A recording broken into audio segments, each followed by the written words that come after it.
بسم اللہ الرحمن الرحیم۔ السلام علیکہ یا صاحب العصر والزمان۔ 18ویں، ملائکہ اور جناب کا آپ علیہ السلام کے لشکر میں ہونا اور آپ علیہ السلام کے انصار کے سامنے ان کا ظاہر ہونا یعنی نظر آنا۔ 19ویں، طول روزگار، گردش و لیل و نہار، سیر فلک دوار کا آپ علیہ السلام کے بدن،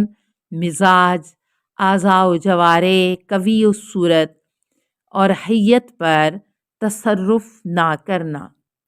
کے باوجود اس طویل عمر کے جو اب تک 1095 سال گزر چکے ہیں اور خدا جانتا ہے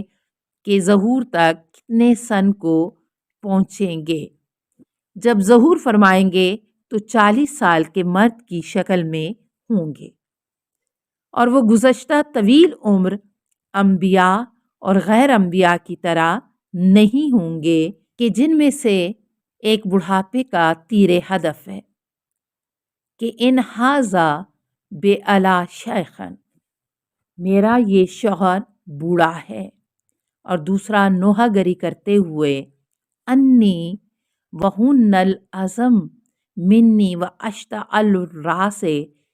شیبہ، یعنی میری ہڈی کمزور اور سر سفید ہو چکا ہے، اپنے بڑھاپے کی کمزوری پر نالہ و فغاں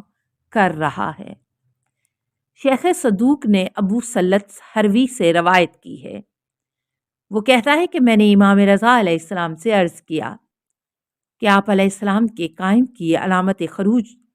کے وقت عمر کیا ہوگی؟ فرمایا اس کی علامت یہ ہے کہ بوڑھے کے سن میں اور جوان کی صورت میں ہوں گے، یہاں تک کہ دیکھنے والا حضرت علیہ السلام کو گمان کرے گا کہ آپ علیہ السلام 40 سالہ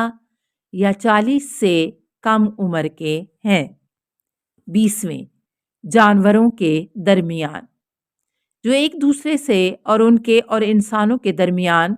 جو وحشت و نفرت ہے اس کا نہ رہنا اور ان کے درمیان سے عداوت کا اٹھ جانا، جس طرح کہ حابیل کے قتل ہونے سے پہلے یہی کیفیت تھی۔ حضرت امیر المومنین علیہ السلام سے روایت ہے، آپ علیہ السلام نے فرمایا کہ اگر ہمارا قائم خروج کرے تو درندوں اور باقی جانوروں کے درمیان صلح ہو جائے، یہاں تک کہ ایک عورت عراق و شام کے درمیان سفر کرے گی تو اس کا پاؤں سبزے پر ہی پڑے گا اور اس کے اوپر اس کی مکمل زینت کا سامان ہوگا، کوئی درندہ اسے ہیزان میں نہیں لائے گا اور نہ اسے وہ ڈرائے گا۔ 21ویں، وفات پا جانے والوں میں سے ایک جماعت کا آپ علیہ السلام کے ہم رکاب ہونا۔ شیخ مفید نے نقل کیا ہے کہ 27 افراد قوم موسیٰ علیہ السلام میں سے اور 7 اصحاب کہف اور یوشع بن نون، سلمان، ابو ذر، ابو دجانہ انصاری، مقداد، مالک اشتر، جناب علیہ السلام کے انصار میں سے ہوں گے، اور یہ لوگ مختلف شہروں میں حاکم ہوں گے۔ اور روایت ہوتی ہے کہ جو شخص 40 صبح کو دعائے عہد اللہم رب النور العظیم پڑھے وہ آپ علیہ السلام کے انصار میں سے ہوگا،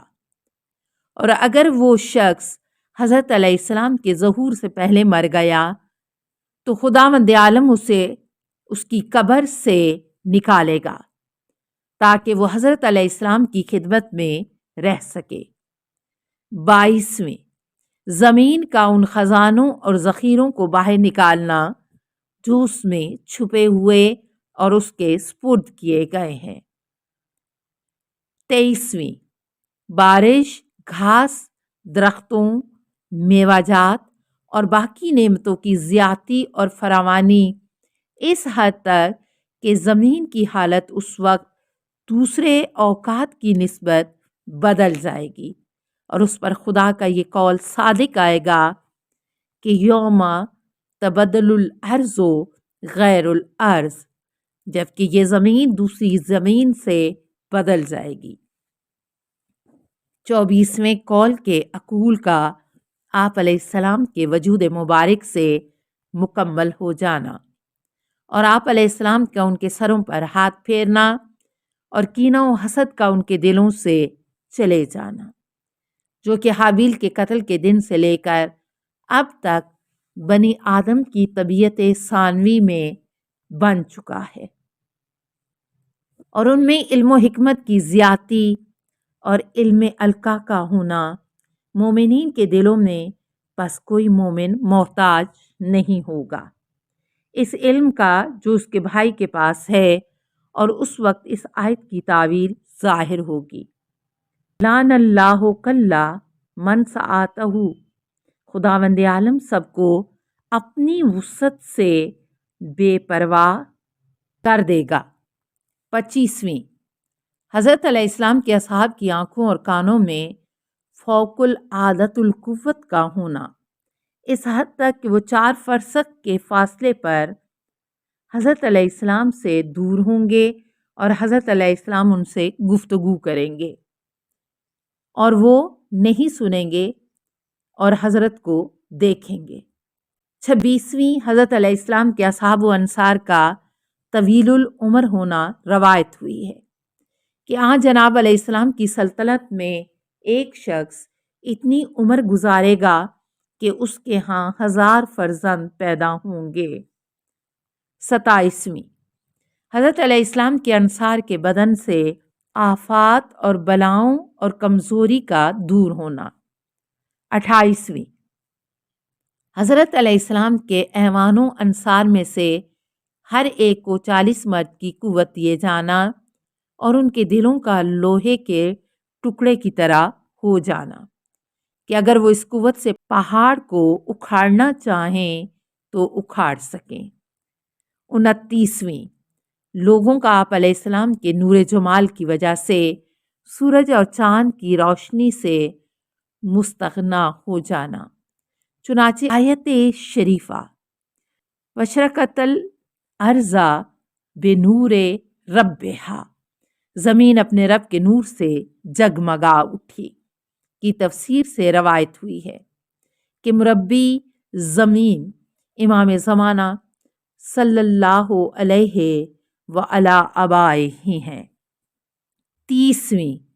رسول خدا صلی اللہ علیہ وآلہ وسلم کی رعایت و علم کا جناب علیہ السلام کے پاس ہونا۔ 31ویں، حضرت رسول اکرم صلی اللہ علیہ وآلہ وسلم کی زرہ کا صرف آپ علیہ السلام کے بدن پر فٹ ہونا، اور آپ علیہ السلام کے بدن پر اس طرح ہونا کہ جس طرح سرکار رسالت مآب